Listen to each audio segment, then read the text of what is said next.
There's joy in power. Kasi parang ganun po naman din sa so, may iba ba bang ibibigay na kasayahan sa'yo? Your influence para sa posisyon, para lalong makatulong? Sa akin, no, I think na helping is just the factor. It's not the power, but the reach na kaya mong itulong. Kasi syempre kami, tumutulong kami before sa Buanga, Iloilo, kasi contractor na kami.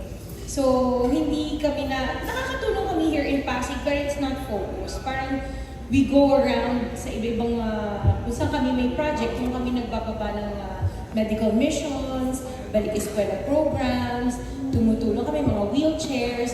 And then 2 years ago, sabi ko sa asawa ko, baka pwede magbigay tayo ng wheelchair, quad cane, yung mga medical equipment. Naging maayos naman. Kasi we coursed it through barangay captains, yung mga konsihal ng Pasig. Sila yung namimigay kasi sila yung nakakaalam sa constituents. And then, sabi ko pangarap ko magkaroon ng medical mission, which is nagawa namin. Dapat nung birthday ko last year, ng November, pero mas napaaga siya. May pa lang nagbaba kami ng medical mission. So yung reach sa tao, na alam mong kailangan nila ng tulong, parang yun yung nakakapag, move pa rin para sa amin na to move forward, to keep going what we're doing. Ang swerte naman, makafocus na sa Pasig yung ginagawa niyo nationwide. Yes po. AJ, follow-up lang kay Sarah. Kasi kilala na namin si Ara. Actually, pagiging public servant niya, ginagawa niya ito kahit wala siya sa politika. One classic example na dito, ang pagtulong niya kay sa veteran actress na si Deborah Su, na pati yung bahay niya, yung condo niya, pinatitiran niya doon, nagbibigay ng groceries and iba pa. So marami na yung ginagawa, marami na yung tinutulungan. Ngayon ka lang namin nakilala, Sarah. So, we know for a fact that you are a very, very successful businesswoman. Can you give us a little background about yourself, more, para makilala ka namin? Okay, so, I am Cesara Rowena Vizcaya, or fondly known as Ati Sara. I grew up in the United Kingdom. Yes, I grew up in the United Kingdom. I studied there until I was third year high school. Then my parents, dito na kami pinaaral sa Philippines so we could adapt the Filipino culture.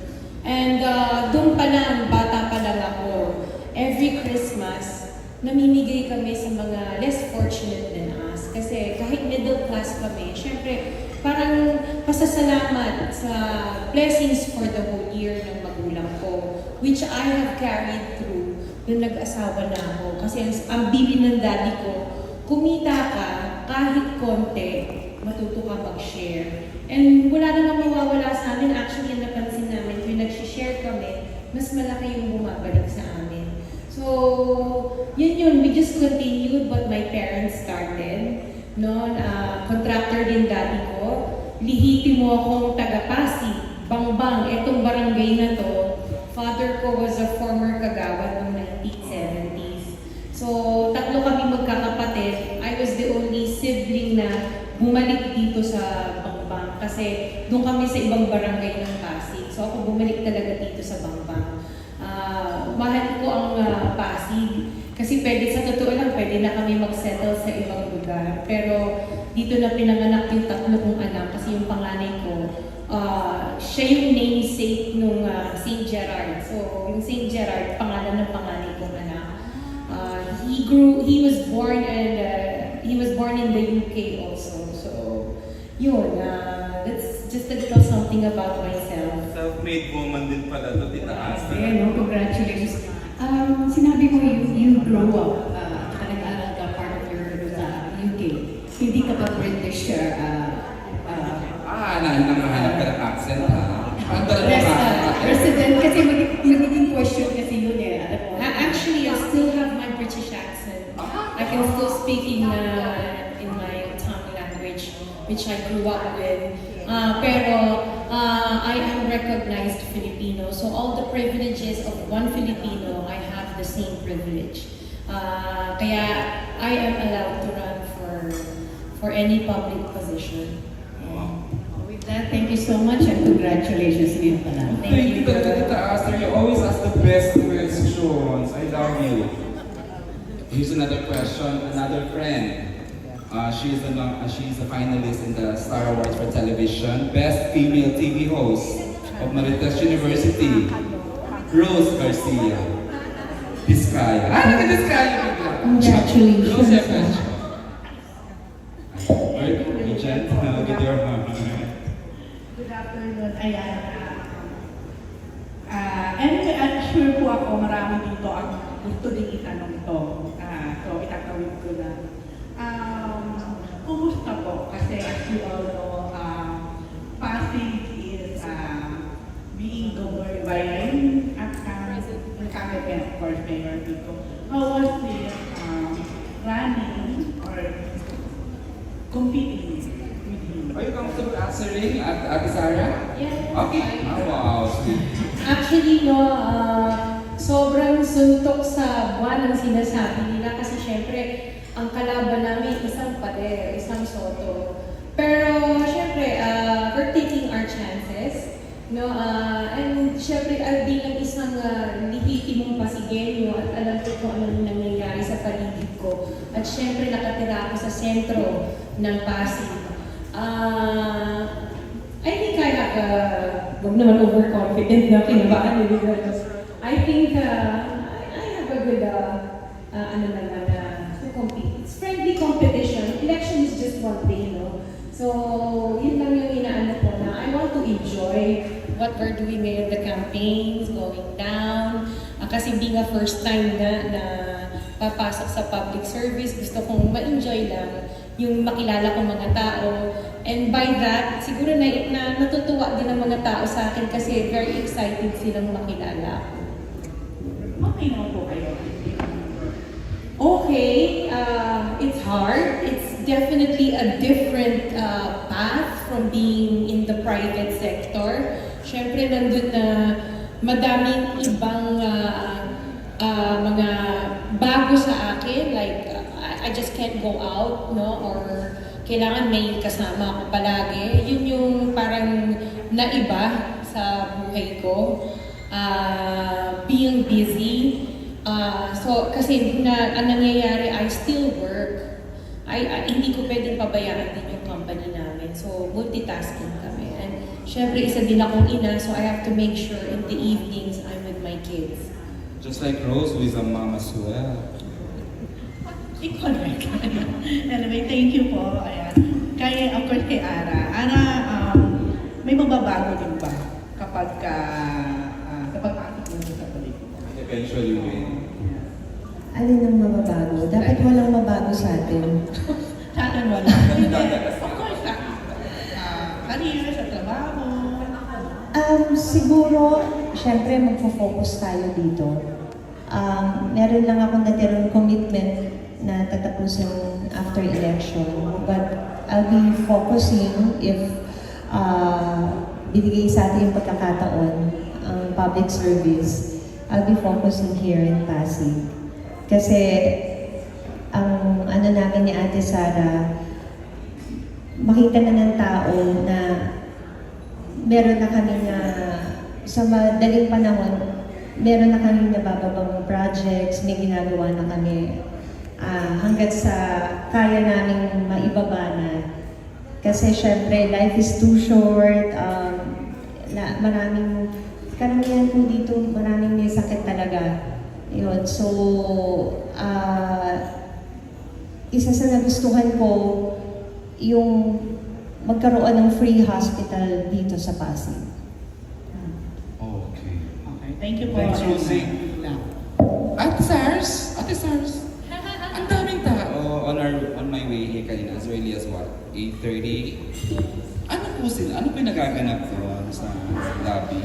Actually, it's yung ID card. It's a smart. Parang kasi, di ba, we really want to go. We make Pasig a smart city. So ID card siya na ang tawag dito, yung data. Sorry. Ayan, sample. Yan, ito yung sample.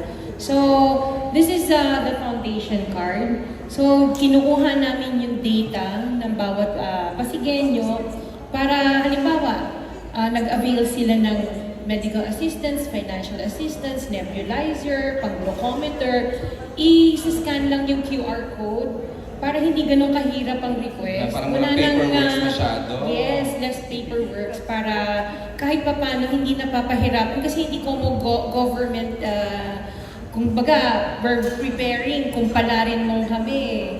Nagsa-start na kami na magparamdam kung paano maging isang smart city ang pamamalakad namin kung sasakasakali. If I may comment lang yung tao mo kanina. Sabi ko, sana ganito lahat ng mga LGU staff na papasok ka, hindi ka wala. Parang very accommodating yung mga tauhan mo. Nakikita ko how they assist mga elderlies. Even the receptionist girl, she was very, very accommodating. Actually, yan yung number one kong billing na syempre from the private sector tayo, even though we will be in public service, wag naman tayo magbigay ng pangpublikong Hindi porke servisyo. tayo nagbibigay ng Yes, kasi kumbaga tag na yun sa pampubliko masusungit, parang ang hirap i-approach. Hindi kasi I work in customer service. So, syempre gusto ko na matuwa ang mga taong papasok. Hindi yung parang takot sila. Natatakot na nga sila syempre sa building ko. Oo. I-accommodate ba sila o hindi. Tapos pagpasok ang susungit ng mga tao. Hindi pwede sa amin yun. Sobrang pleasant, sobra. I admire. The lady, sila ba yung mga naka-red kanina sa baba? Or ibang... Iba yan. Iba pa sa Iba pa rin. Iba pa Yung sila. receptionist gusto ko siya. Okay, at this point, we'd like to hear a question from John Bueno. What isa sa mga responsible blogger friends natin yan? O, diba? Hi, John. Kumagkaw. And good afternoon po, Miss Sarah and of course Miss Hazel. Siguro kay Miss Sarah Nina po muna ang question ko.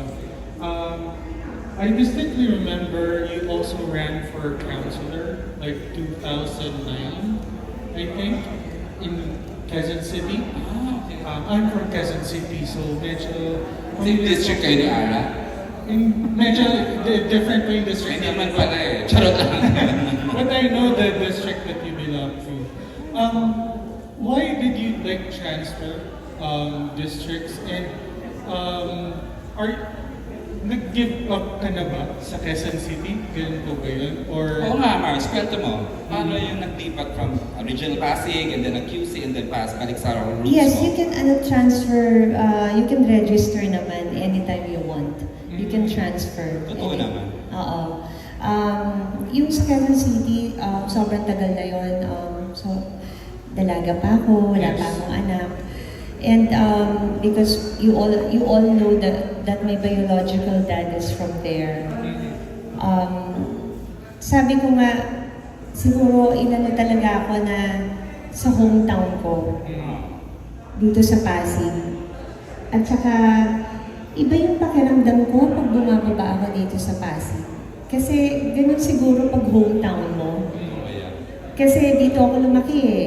Dito ako lumaki. Hindi talaga ako lumaki kasi nakilala ko, alam ng tao na nag-QC ako, artista na kasi ako. Pero nung hindi pa ako artista, Pasig is my home talaga. Oo, kaya minsan, binabalik ka talaga sa roots mo. Yung heart ko nasa Pasig, kaya nag-decide ako na if magra-run ako, I think dito sa Pasig. Hindi, sa Quezon City, siguro, hindi siguro destiny. Yeah. but you didn't give up on Quezon City politics per se? Parang give up na siguro na kasi andito ako sa Pasig eh. Kaya nga sabi ko, iba yung joy na pag bumababa ako dito sa Pasig. Because I think kasi nga ito yung hometown ko. Everywhere I go, nakikita ko yung mga kababata ko, yung classmates ko, yung ninong ko. Pero pag sa QC, wala akong makitang mga kababata ko. Kasi doon na naging trabaho mo, kasi GMA, ABS, Oo, doon kasi, yes. Diba? Pero sa ano talaga, sa Pasig, even ang, classmate ako ng mami. Tahanan talaga. Tahanan talaga. talaga, as in talagang from, you know, from your roots.